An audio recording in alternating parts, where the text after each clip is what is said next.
The Terror, Episode 4, Punished as a Boy.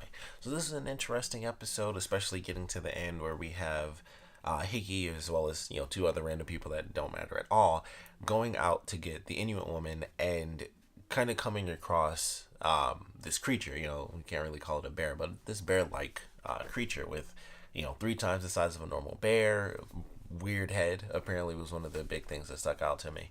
And kind of them getting a little bit further into the mystery and the danger of whatever this random creature is. Like, they had two people get killed. One guy has his head, like a chunk of his skull taken off, so we see his brain and stuff. Another person was just sliced in half and was just, like, hanging off the boat.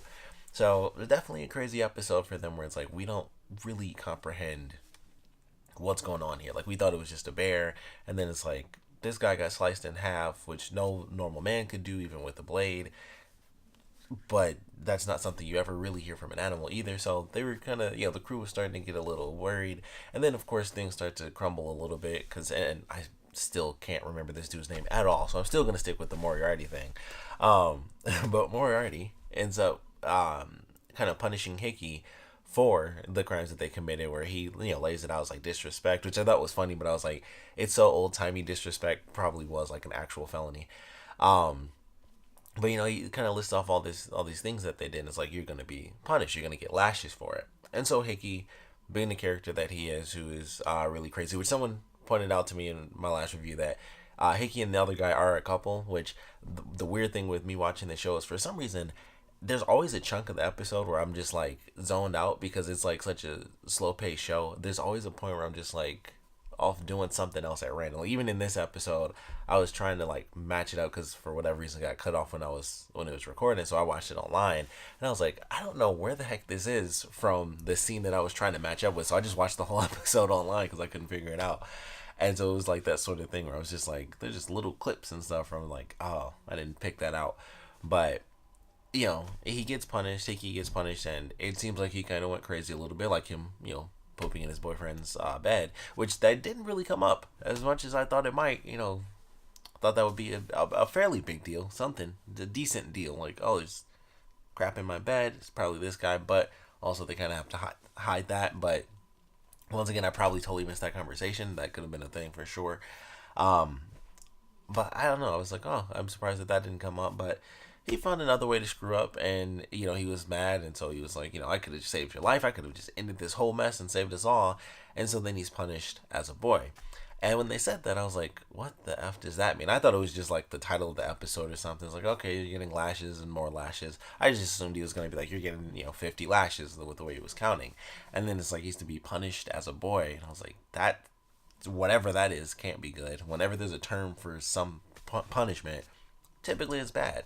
And of course, it's just him. It basically is like you bend over like you're getting a whooping or something, except he got like lashed directly on his butt instead of what I assumed with the lashes they were going to be on his back. So he gets whipped on the butt a bunch with this flog. And they even and I like the way they did it. It was really weird and like just crazy because like the whole crew is around and everything. And then there's the part where someone realizes they have like blood on their hands, like there's like a drop of blood on their finger or something.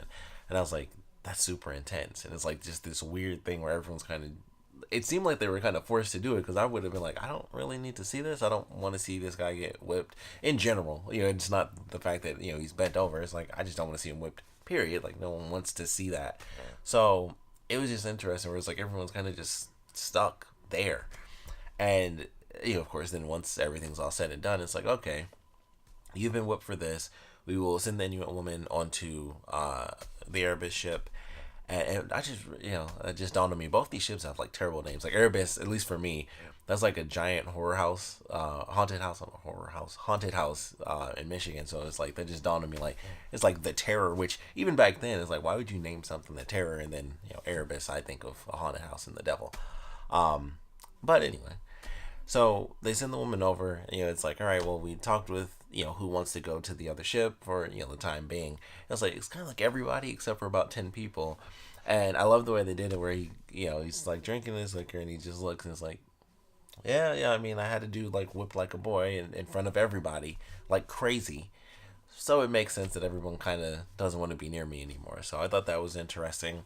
The beginning of the episode, we see basically the only two people on the planet apparently that actually care about Moriarty, and then the former captain, who of course has passed away.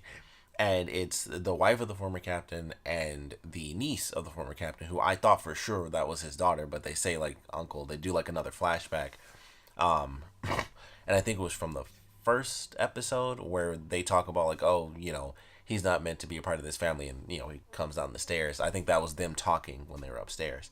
So I was like, oh, okay. I assumed that was his daughter, but they're like the only two people that actually care, and they talk. It's like, we don't know where they are. Like, send some people out. It's like, yeah, we don't get word by like 1950, or not 1850. Which that would have been funny if he said that. If he was like, we'll see what happens in 1950. It was like, if we don't get word by 1850, maybe we'll figure something out. It was just like interesting, and they talk about how they sent these two people out who they don't really care about. We had the flashbacks for the former captain where it was like, oh, he was sent on this crazy mission, but people know that he's not really useful. Like, even his wife says, it was like, you guys chose him because he's valuable. Like, you can kind of push him around and have him do what you want because he wants to keep that sense of honor and respect, which was like the whole reason they got lost, in the series to begin with. But I like that idea. I'm just really curious where it's going, because we of course find out, with the very first episode, that was the whole thing where it was like someone does end up going out to look for them. So I don't know if that's going to become more of the series, where it's like, they end up getting more and more people to rally behind their cause, because of course you have, who knows how many people between two ships. That's a lot of family members out there who do want to know what's going on with their sons and their husbands and, brothers and nephews, stuff like that. So I'm curious if that'll become a big part of the show, which I kind of doubt, especially with 10 episodes. I mean, I don't know, maybe like one episode could have that as like legitimately half of the story is them kind of rallying people to eventually go out on this rescue mission. But for now, I think we're going to be kind of stuck on the ship, just watching people get ripped up and trying to figure out like what sort of magical crazy bear they're dealing with. And it'll, just keep going in that way. But definitely another good episode, of course. I would love to know what you guys thought about it, so please comment below. Let me know your favorite parts about it, least favorite parts about it. Naturally, we have, more loss, more confusion, because it's just like, what is happening? What type of crazy, creature is this? So I would love to know your predictions on how things are about to kind of shift now that they've had another, it wasn't as grand of an experience because it wasn't their first time, but they still dealt with it in two separate situations. Now they're getting into the idea that, it really is tied to the Inuit culture and them, having killed this man, and them being with this woman who I believe her actual name in the series is like Silence. So I'm curious how that's going to end up playing out and how the characters are going to start transitioning into truly believing that this is, a supernatural event. So I would love to know your predictions on how that might play out, who might kind of go crazy first, or I guess not necessarily crazy, but who might start believing first, and who's going to fight it, and how those ideas might clash and kind of ruin things between both ships. So I'd love to know your predictions on that, and of course want to know what you guys thought about this episode in general. So please comment below, let me know, and thanks for watching.